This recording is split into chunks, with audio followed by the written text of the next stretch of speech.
Welcome back. Up next, I'm pleased to introduce our next sponsor and advisory committee member, Skeena Resources, to welcome our final keynote speaker this morning.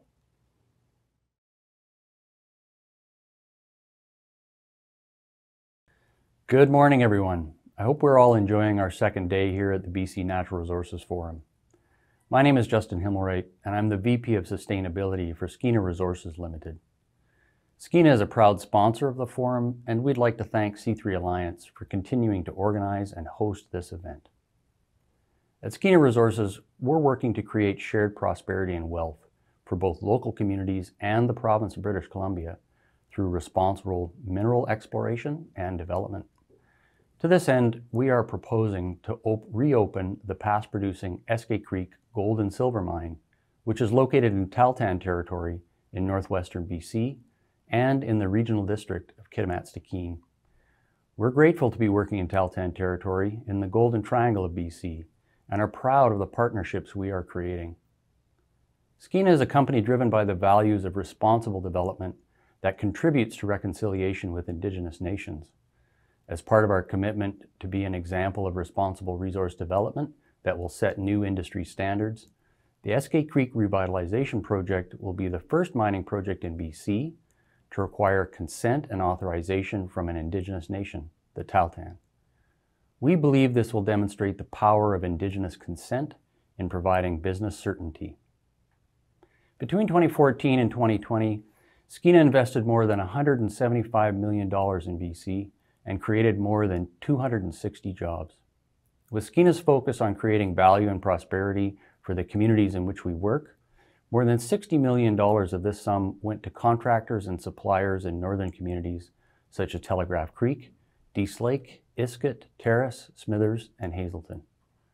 Reflective of our commitments to support reconciliation with Indigenous nations, our partnerships and collaborations with Tahltan are key to our success and have resulted in more than $63 million in contracts, wages, and community contributions to Tahltan-affiliated organizations over this time. Eskay Creek Revitalization Project is projected to produce 325,000 ounces of gold and 6.9 million ounces of silver annually over its 10-year operating life. With connection to nearby run-of-river hydropower facilities, Eskay Creek will run on renewable green energy. Much of the infrastructure, such as camps, roads, and support buildings, are already in place, thanks to past operations. Currently, Skeena is aggressively advancing Eskay Creek towards a full feasibility study, which is expected to be released this coming spring. Eskay will create more than 3,800 person-years of employment and approximately 300 full-time jobs over its operating life. Over the life of this mine, Eskay will contribute roughly $733 million in direct tax revenue to the province of BC, money that can be used to support the people of this province through the economic recovery that is required following our shared experience with the current pandemic. Eskay is a project that demonstrates the best of BC brand for our industries, bringing natural resources to market in a manner that respects the environment, the people, and the future. With strong support of the Tahltan Nation and the BC government, we could bring this existing mine back into production as soon as 2024. It is now my pleasure to introduce our next keynote speaker, the Honorable Bruce Ralston, Minister of Energy, Mines, and Low Carbon Innovation. Good morning, everyone. Let me begin by acknowledging that here in Vancouver, I'm speaking to you from the territory of the Musqueam, Squamish, and Tsleil-Waututh peoples. I'm honored to give this keynote presentation and would like to thank the organizers for extending this invitation to me. I have joined the Natural Resources Forum in Prince George for many years and appreciate the opportunity to speak to you again. There's always lots to learn and great people to meet. There is no question that 2021 brought many challenges for British Columbians. From the continued global pandemic to forest fires and more recently flooding, these natural disasters have tested our resilience in an unprecedented way and have further evaluate how we in British Columbia can be prepared to face whatever comes our way. Challenges can help us better understand our future and encourage us to take action to protect our quality of life. This extends to the protection of the natural resources unique to our province. British Columbia has a well-deserved reputation as a global leader in the growing environmental, social, and governance, ESG movement. This is something we are determined to continue to cultivate. Our mining operations have continued to provide the raw metals and minerals needed to meet our ambitious Clean BC commitments. Here in British Columbia, we produce a number of minerals that are critical for the low-carbon transition, and we have the potential to grow our contribution to the world's critical mineral supply. We are Canada's largest producer of copper, essential for electrification, and Canada's only producer of molybdenum used in clean energy generation. We have the potential to produce nickel, cobalt, and rare earth elements necessary for batteries, magnets, and the technology needed to create clean energy from wind and solar panels. And we're also focused on helping industries electrify their operations. With an average of 98% of its electricity generation coming from clean or renewable sources, primarily hydroelectric, BC is the cleanest jurisdiction in North America. This gives our province a huge advantage in a world focused on climate action and a clean, low-carbon future. We're seizing on that opportunity. Working together with BC Hydro and the federal government, we're helping more people, businesses, and industries become less reliant on fossil fuels and to use more affordable, made-in-BC hydroelectricity. In 2021, we announced the new Clean BC industrial electrification rates. These rates make it easier and more affordable for industries to connect to the electricity grid. BC Hydro will offer a discount of up to 20% from its current standard industrial rate for customers that switch from fossil fuels to electricity to power their operations. And for new BC Hydro customers that can demonstrate they could have used fossil fuels rather than electricity to power their facilities. Also in partnership with the Government of Canada, we created the new Clean BC Facilities Electrification Fund. The fund provides support to customers to reduce the costs of connecting to the electricity grid or upgrading their connections to use more electricity and reduce air pollution. Just last September, we launched BC Hydro's new 5-year electrification plan. BC Hydro plans to invest more than $260 million to implement the plan over the next 5 years, including nearly $190 million to promote fuel switching in homes and buildings, vehicles and industry, and more than $50 million to attract new industries to British Columbia that are looking for clean power to run their businesses and reduce their carbon footprint. British Columbia's mining sector is a great example of an industry that is switching energy use to clean hydroelectricity. Only a few months ago, the ministry granted a Mines Act permit to a gold mining venture in northwestern BC's Golden Triangle. That permit was granted only after extensive consultation with the Nisga'a Nation, with Nisga'a Lezim's government president, Eva Clayton, stating that rights under our treaty and our commitment to stewardship of the Nass Valley and Nisga'a citizens have helped to set the premier gold project to be a safe, prosperous, and responsible mining operation. With plans to use BC Hydro's clean hydroelectricity grid power, Ascot Resources' premier gold project is anticipated to be one of BC's lowest carbon-intensive gold mines. We continue to support mining projects by streamlining the permitting process and bringing greater efficiency and clarity to allow projects to advance with confidence. This summer, the province enabled early works to start on Artemis Gold's Blackwater project by approving a Mines Act permit. This permit is the first step required for mine construction. It allows for the necessary site preparation and land clearing work to begin for the early stages of the project. As Stephen Dean, chairman and CEO of Artemis Gold, put it, the approval of the early construction works permit is another sign that British Columbia is open for business for responsible mineral exploration and development. That project is, the Blackwater project, is projected to contribute $13.2 billion to the provincial economy over the life of the mine, including $2.3 billion to provincial revenues. My ministry continues to demonstrate a commitment to a competitive mining sector with a focus on strong regulatory oversight. In 2020, we made amendments to the Mines Act and welcomed George Warnock to the newly created role of Chief Permitting Officer. George works independently of the Chief Inspector of Mines to improve the mine permitting process in BC and to ensure it is efficient and effective. More effective exploration and mine permitting will create quality economic growth opportunities for people and communities across British Columbia, while at the same time upholding the values of health, safety, and environmental protection.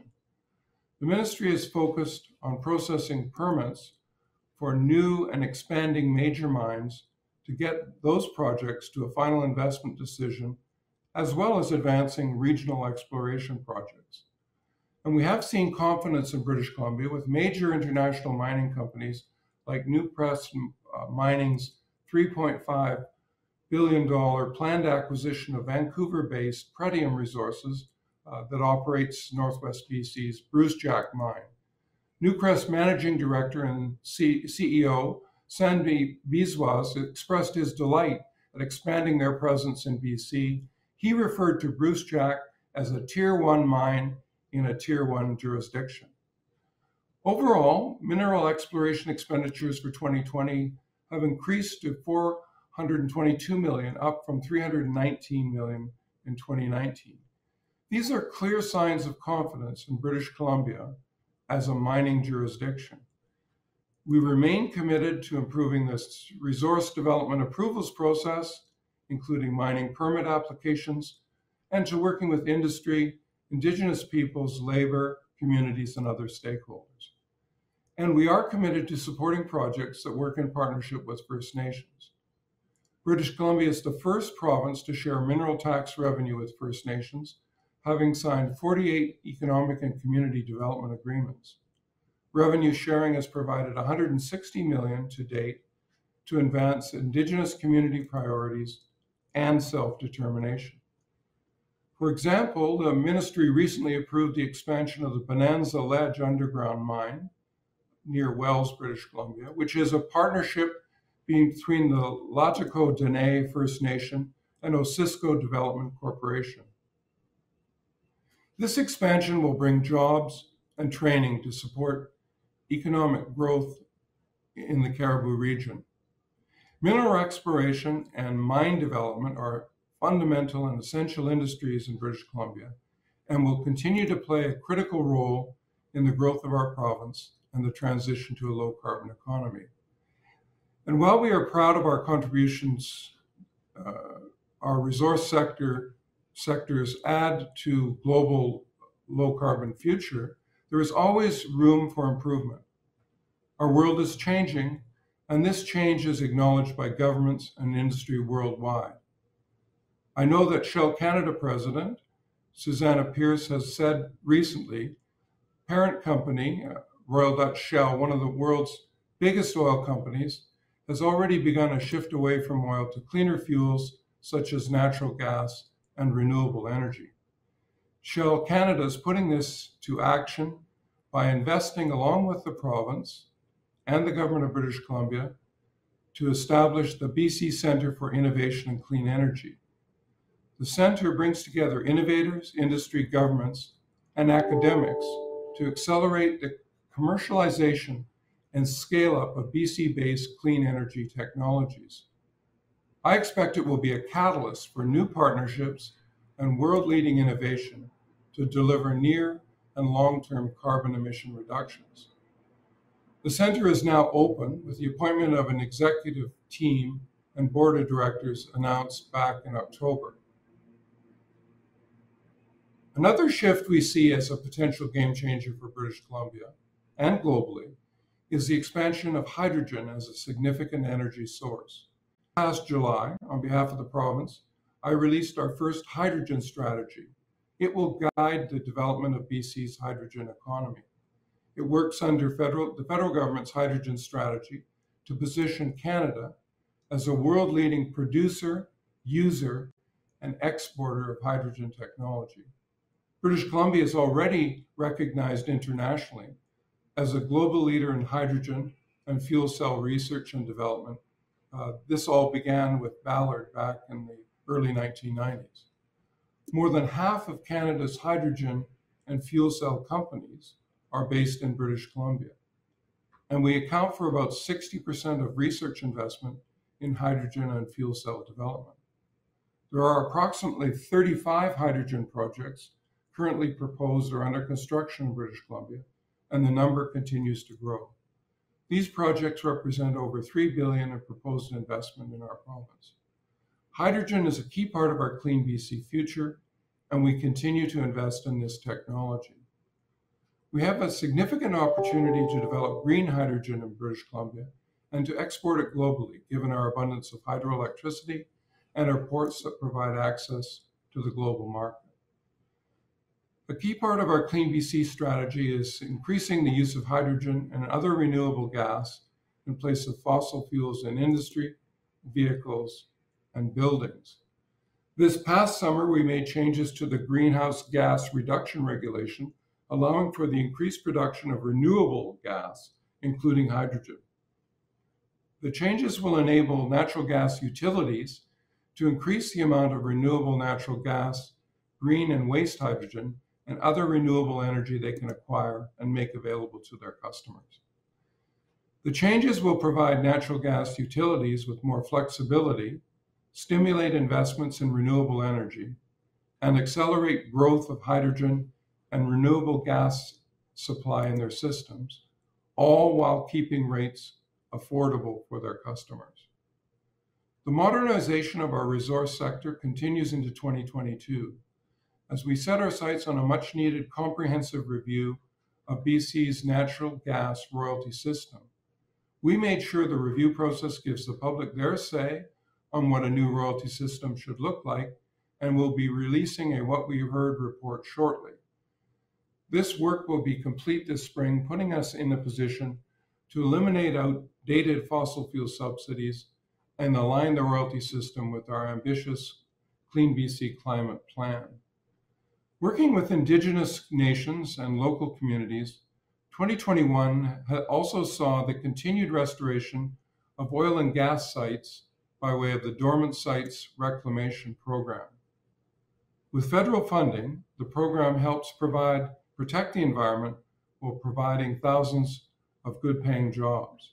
In 2021, 53 BC-based oil and gas field service companies were approved for funding to do work on nominated sites.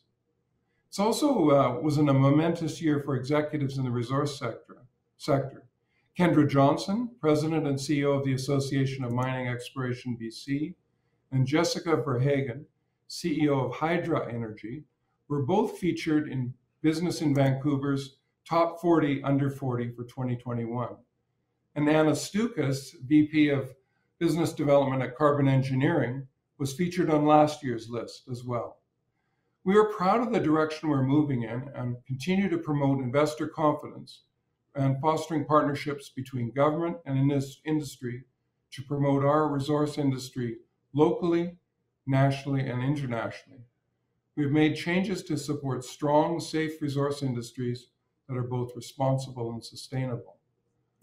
Low carbon innovation is not only a change in the wording to the name of my ministry, but is indicative of a necessary change taking place in our BC resource industry and globally to secure a safe and prosperous future.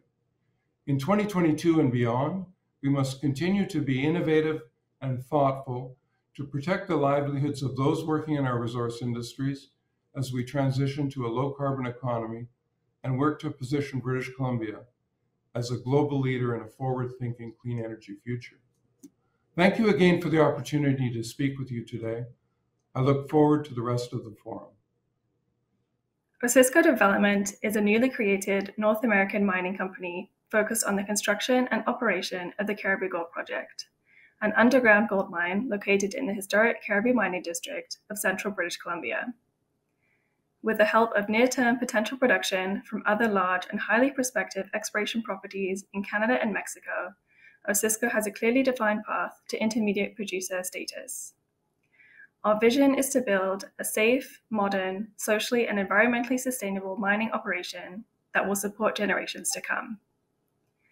We are proud platinum sponsors of the BC Natural Resources Forum, allowing us to showcase our project alongside other mining leaders in British Columbia.